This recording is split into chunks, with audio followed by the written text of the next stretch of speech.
Juicebox, say hello. Yep, that's me. Yeah, I just want to apologize to the fans because I did have Juicebox on the show before, but I was a little bit excited, man. I was a bit starstruck. I'm not gonna lie. Like, I was gassed up. That's why I was always interrupting you. But yeah, obviously, I'm a bit calmer now. I've grown, so to speak. But yeah, we're gonna be talking about, what is harder to play, UMVC3 or KOF13? I think the first thing that I definitely want to cover would have to be, oh no, wait, hold on. Almost forgot. Yeah, please tell the people how you got your name.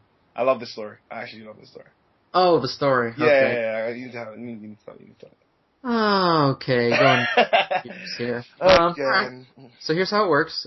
Back in 2008, Evo was in August of that year, and Street Fighter 4 had just come out in Japanese arcades, and no one in America had played it yet. But at Evo that year, this was back when Evo was free just to go to, by the way. Yeah. Friday freeness. What did you say? What did you say? You're not going to interrupt me this time, right? I'm sorry. I'm done. All right, so at Evo that year, Capcom had brought 3 pairs of Street Fighter 4 cabinets, and as far as I know, it was the first chance for Americans to play Street Fighter 4 in America. The machines were on free play, and people were using their Evo badges that they get for registering for a tournament just to put up, their place in line. But I didn't have a badge because I didn't enter anything that year. I just went to watch Smash and Third Strike. So, I went to watch Smash. Yeah, fancy that. But what it is I didn't have a badge because I didn't enter anything, but I did have trash from that morning. I went to Jack in the Box for breakfast, and I don't know why I was holding on to the trash. But I had an empty box of orange juice, and I put that up there. So it's like badge, Minute Maid.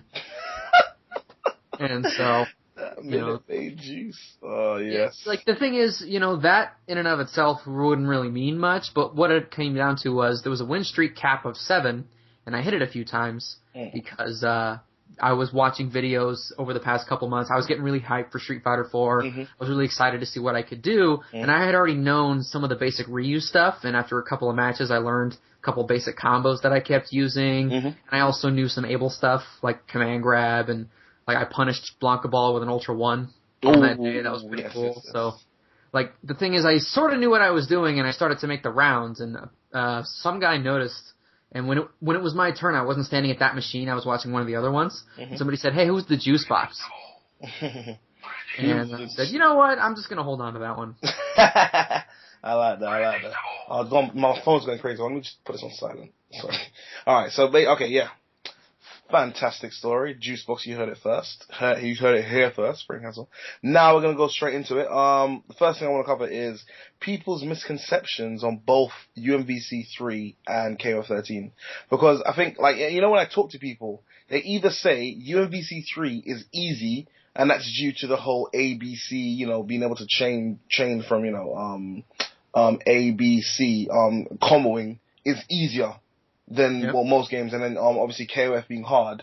And for me, I was definitely one of those people that actually thought KOF was a hard game until I started playing it. So, what do you think?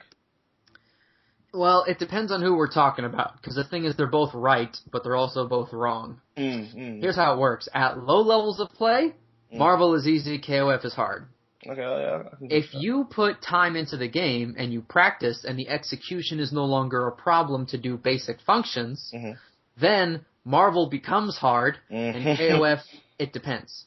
Like, what it comes down to is how you like to play and what you want to do. Like, in Marvel, you want to play Morrigan Doom, you want to do the optimal combos. It's going to be difficult. You want to do the zero lightning loops, you want to play Virgil optimally, you want to play Dante in general, it will probably be difficult. Without a doubt.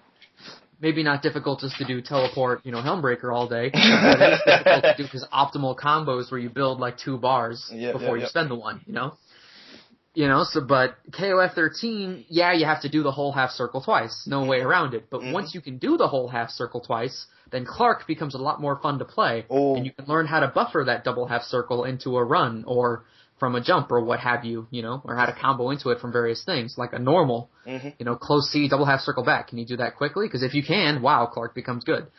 So the thing is, both games will require work execution wise to get to, the real meat and the really good combos and the good stuff you can do, but it's not just the execution either. Then it comes down to how you're supposed to play. The meta.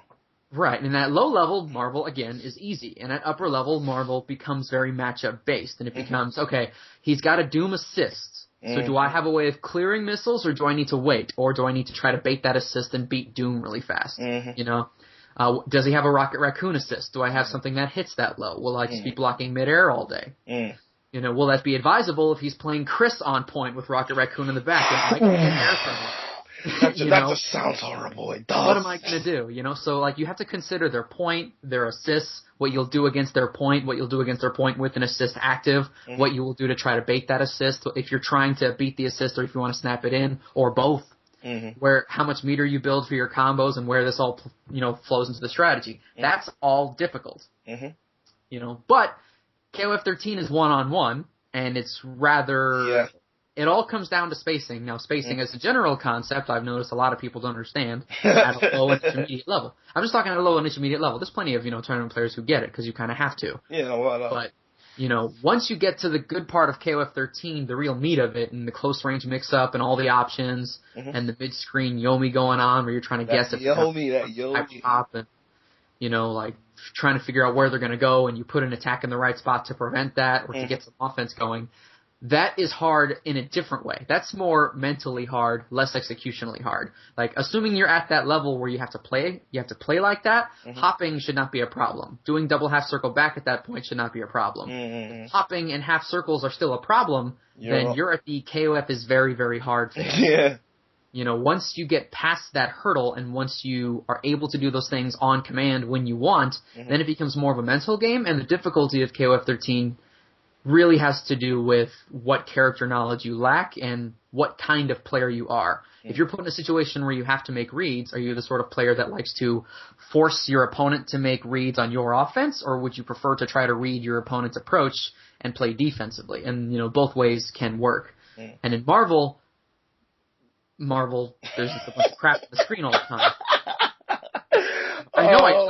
You're laughing because you don't have the time to think about that. No, it's true. It's true. Like, here's the funny thing though. I respect Marvel because you kind of still have to think about that. Even though you're Magneto and you're tri-jumping and shit, you still have to worry about Rocket Raccoon or Shuma or whatever else he's got in the back. If you don't like, you know how bad it is. Okay.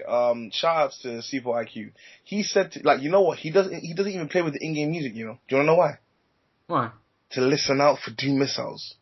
That's how bad it is, because it's one of those things where people can actually mask assists by moving when they call an assist so that they don't show up on the screen. So if you have a character that's off screen doing an assist, you're fucked because you don't know what's going on.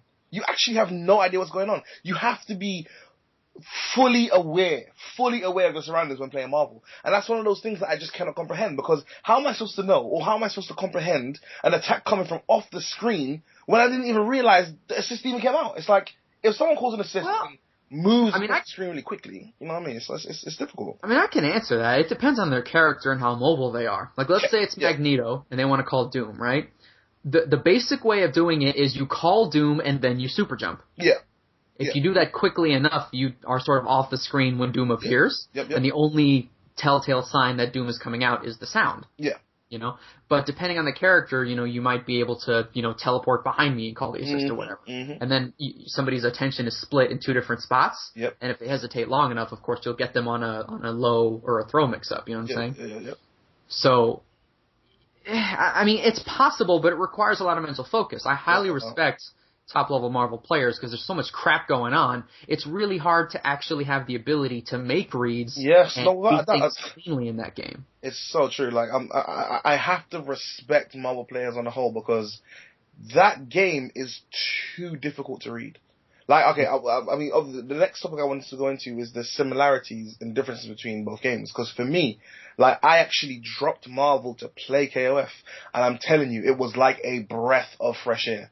Like, to go from Marvel to KOF, it was the same, the three-man team concept, only there was less stuff to worry about.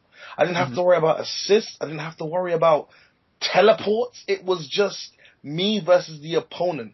And it was pure rush down. I didn't have to worry about Mori Doom.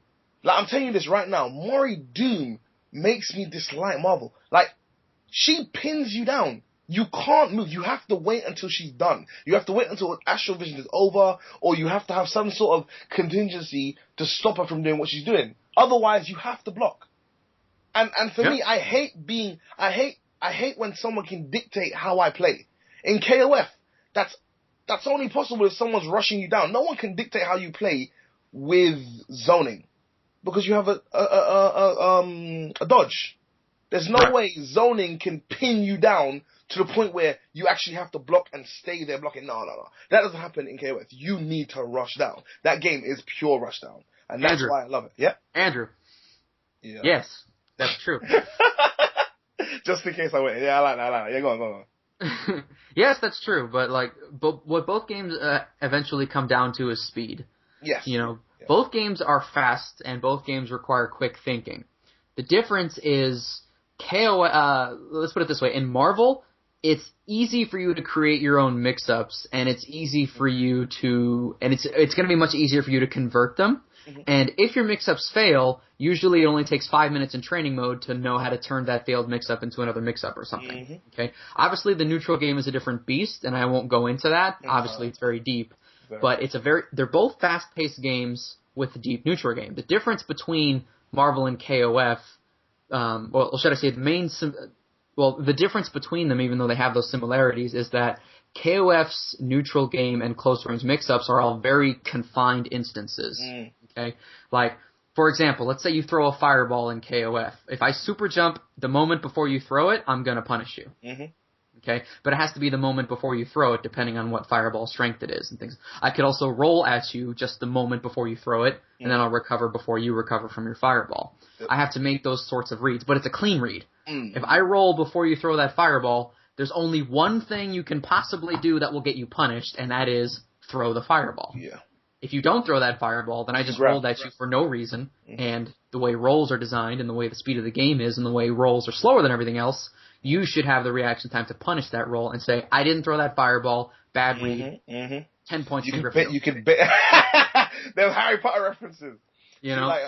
That's what I love about KOF as well. Because you have so many options, the meta game is a lot more elaborate, because you can actually bait people into doing things rather than just expecting them. So, for example, like you said, the situation you said, say you're zoning, and you do 3 or 4 fireballs. Instead of doing the 4th, you make out like you're gonna go for one, and then obviously bait them into doing a dodge, and then you've got a free punish right there.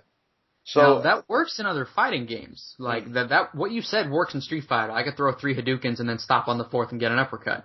But the difference is that, you know, an uppercut in Street Fighter is a lot of damage, and it could be a combo into something else if you have ADC. FADC, that's true. Or you could EX uppercut and make it like 200 damage or something. You know. Or if you have an ultra that anti-airs, you could use that too. Like, the thing is, defense can be a big source of damage in Street Fighter. And it can also be a big source of damage in Marvel. You could play really defensively with, say, a Chris Raccoon team. Like the team I wanted to play, like if I played Marvel, I would work all day on Chris Raccoon Strider.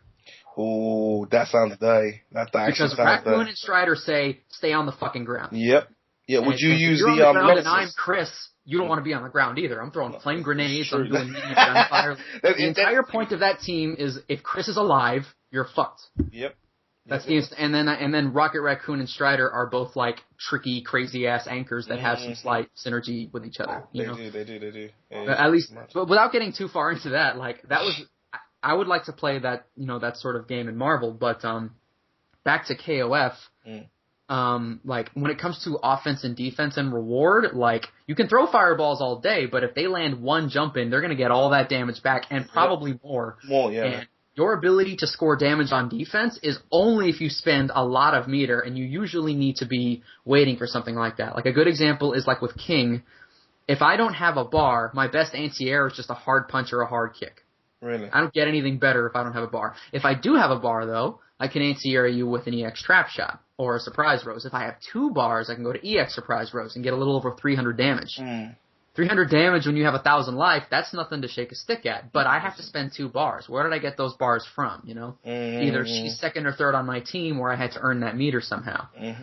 But just the way the game is designed, even if I win that damage on defense, you could still make all that damage back. And plus I give you a bunch of meter when I hit you with a super like that. No, so KOF always comes back around to the person who can create that offensive opportunity and score on it will still outdamage the guy doing defense unless the guy on defense is way ahead of the other guy.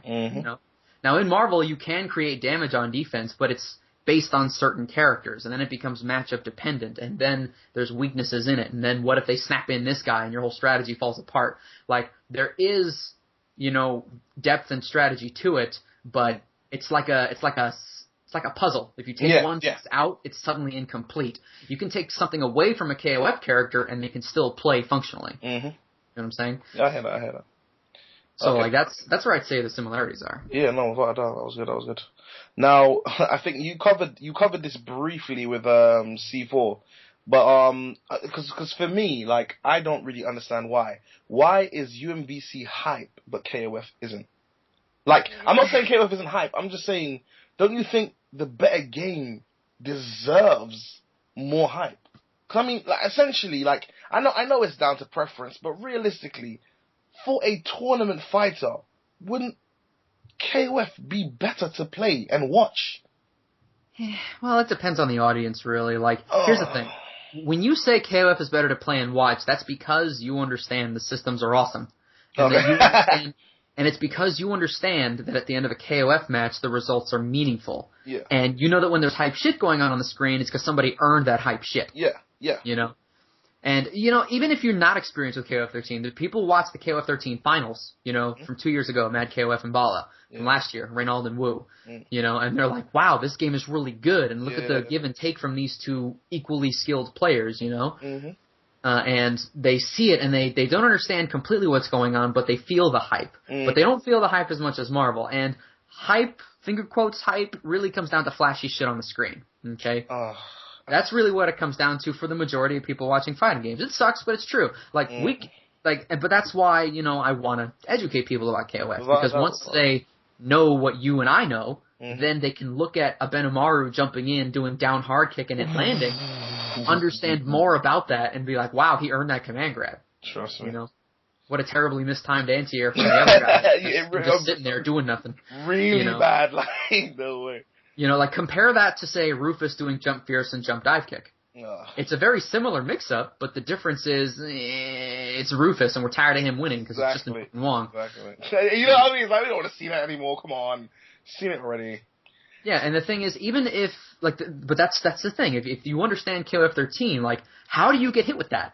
You can run forward, you can roll forward, you can backdash, you can roll backwards, you could guard cancel the thing, you could not fail the anti-air, you could just be in the air. There's too many options. There's a million ways for you to not get hit by the drill on the ground, get EX command grabs, and then eat an EX super. There's a million ways. So when it happens, if you understand the system, you're like, damn. Yeah, you know what I mean? It's like, no way. He ate that, just right to the forehead. It was in nothing, the mouth. He just got read like a book or just made a huge mistake. And both of those ideas are hype. Getting read like a book, making a huge mistake. But those moments in Marvel, when they do happen, they're not as obvious. And even when they're not obvious, people still say that they're hype. Yeah, and that's what I don't like about it. Because, I mean, it's like a quote-unquote read in Marvel could just be down to, I don't know, someone just going for something that usually works rather than something that they actually planned. So you know when people go into, I think Marvel is an autopilot game. You have a sort of mode that you go into that you'll approach with every person you play, unless they're really good. So you'll just go for the mix up that you've been practicing in training mode, and it's like, that's not very, I don't know, it's like, how many times have you seen the same Dryden Magneto shit, or the same Dryden Doom shit, or the same, where it's like everyone's doing the same, everyone's just copying each other. That doesn't really, I never seen it in KOF. That's what it is, Andrew. Marvel is dress rehearsal. Full on, it's just oh my god. That's what Marvel is. Marvel is dress rehearsal for the big night. That's that's the sickest analogy I've heard, ever for Marvel.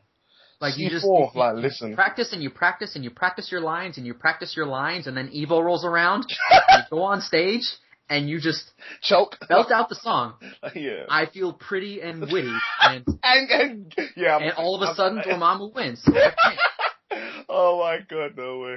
All right, yeah, no, I definitely want to ask you this question. What made you want to play UMVC3? Because I remember you mentioning you actually did play it for a while. Right. For a bit. Yeah, just a little bit. I mean, I was into Street Fighter 4 at the time, and Vanilla Marvel came out, and I'm like, okay, it's Marvel. I'm not good at Marvel 1, I'm not good at Marvel 2, but I played a lot of Marvel 1 when I was younger. I had a friend in high school. We played Marvel 1 and KOF99 on his PlayStation. Right. And that was the first time I ever played a KOF game. But we just played those games for fun. And Marvel 2 we weren't really good at, but there was a Marvel 2 machine at the arcade. And so I liked the Marvel games. I just never got good at them. So Marvel 3 came out, and I'm like, you know what? I'm going to try to get good at this. Yep. Why not? I bought the strategy guide. I read through the whole thing. I picked a bunch of characters. I tried a bunch of stuff. I'm like, I like Chris Redfield. I wasn't smart as to how Marvel worked. I wasn't yet at the level where I, bait the assist, punish it with a magnum, do damage, and, make him want to not throw the assist next time. Or, get that same assist kill on the next game.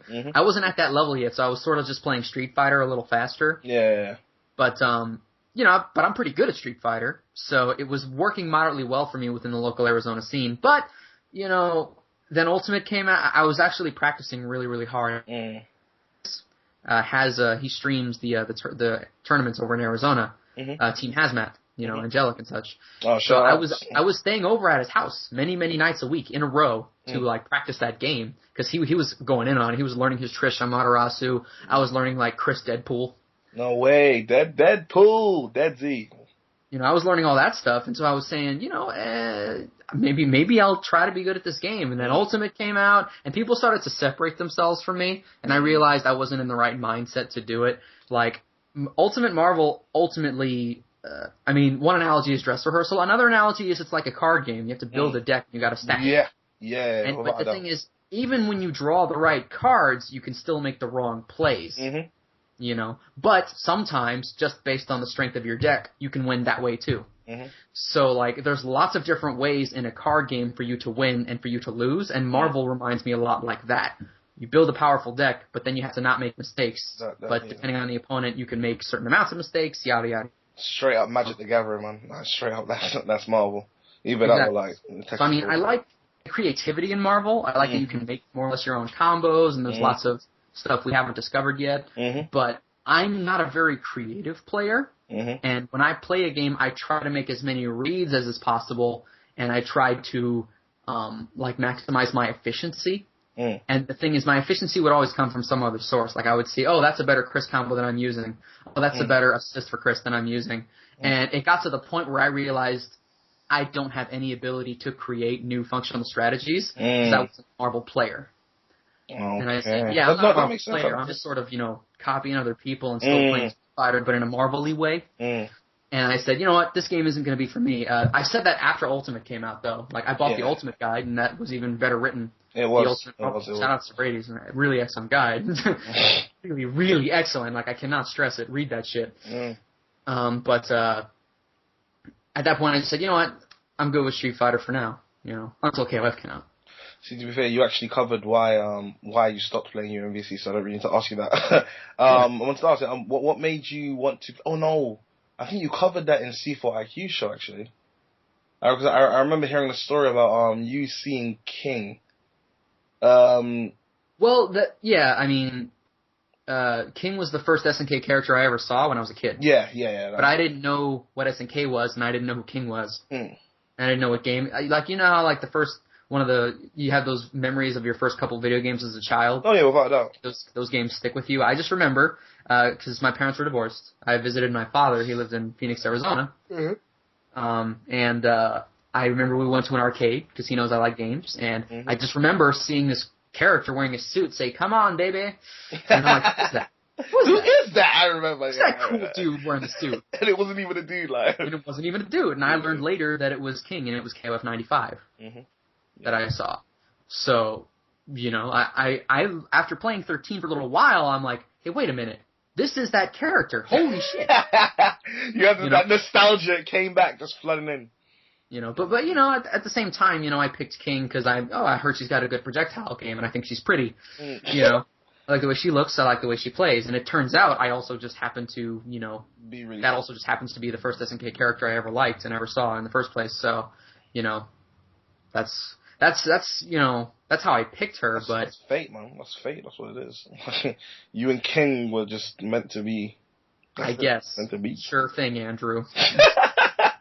Anyway, I was gonna ask you why did you still play KOF, but we all know why, because it's the best. We don't need to ask you questions like that. But what I do want to ask you is, do you ever think KOF or SNK games in general will ever get the recognition they deserve? Because SNK do make really awesome fighting games. It's actually a shame that people don't like. I mean, Samurai Showdown was awesome. Like every single KOF game is just too much. Like, if you want to know about over the top bosses, I mean OP, play SNK games. Because Bison is shit. Neither is Akuma. Like, that is... Ignis. Oh! My God. Don't even want to thing. But yeah, so what are your thoughts on that then? I think that someday they might. Let's put it this way. We know for a fact they're developing a new KOF. If you're unaware of this, listeners... they already, they kind of, sort of, but not really confirmed that they're making another KOF game. It's in development. We don't know what it's going to look like. We know it will have 2D gameplay, but we do know that they recently hired 3D modelers. Okay, so it could look like Guilty Gear Xrd. It could look like Street Fighter 4. It could look like KOF Maximum Impact. I'm pretty sure they wouldn't repeat the mistake of Maximum Impact, and I'm pretty sure they don't want to copy Street Fighter 4. Guilty Gear Xrd is a style that I think KOF could fit with. Yeah, that's cel-shaded effects. It is nice. It still looks 2D, even though it's using 3D. Oh, and you know what kills it as well? Basically, my friend told me, like, it's actually it's an illusion. They're not actually 3D models. Well, it's not that they're not 3D models. Like, basically, when you see them from a 2D perspective, they've actually just switched out. So anytime it changes perspective, it's because they switched. So it's not the 3D character that looks 2D. It's actually the 2D sprite. But when it goes into 3D, they've switched it to 3D. Like, the way he explained it, it made sense. But shout out to Aaron Edge, just one of the new guys that joined my team. When I showed him the video, he's like, "Oh yeah, it's very smart what they've done with it." But you wouldn't really know unless you knew about 3D modeling. And like for me, my 3D modeling experience is not. I'm a novice. I'm a noob. So when he told me that, I was like, no way. I actually got tricked hard. But it's not actually. It is, but it isn't. But yeah, no, they're definitely onto something. Like, I cannot wait to play that game. Honest to God. Yeah, I think it could be great. And whether it's called KOF13 or KOF13 Dream Match Never Ends or whatever, it doesn't matter what they call it. But what matters is it's going to be another new KOF game. Yep. It'll probably come out on PC alongside the consoles. Hopefully, rather than have a 2-year delayed release like 13 did. No, but to be fair, with the direction that Steam is going in, it would be nice anyway because then we could play it on the TV because the Steam console will actually allow people. Yep. So like, I'm telling you right now, I'm getting a Steam box. Don't even care. I'm getting a Steam box. I won't even have to. Huh? Andrew, let's not trail off. Oh yes, indeed. Oh well, I mean to be fair, we've actually covered everything now, so we could drop it up. I didn't answer your question yet. Damn, no way. No, because I remember you saying we might get the recognition. So yeah, go on. Right, and for that to happen, people need to appreciate KOF. Like people right now, if you show somebody like a good hot KOF13 match video, they'll say, "Hey, this game looks cool," but they're not attached to it like they are to Street Fighter. At least in America. Like there are people that like KOF, and there are people that like different series and different fighters and such. KOF is just the small one. It's like Melty Blood. Some people have heard of it, and it's just like, what is this? And some people might watch a video and they say, hey, it looks cool, I might learn it, but then they say, oh, well, who else is there to play? Yeah. The Steam Edition helps, but now that people know that SNK can make good functional fighting games, and they should know this now, because everyone agrees, more or less, that KO13 is one of the best fighting games of this generation. Definitely.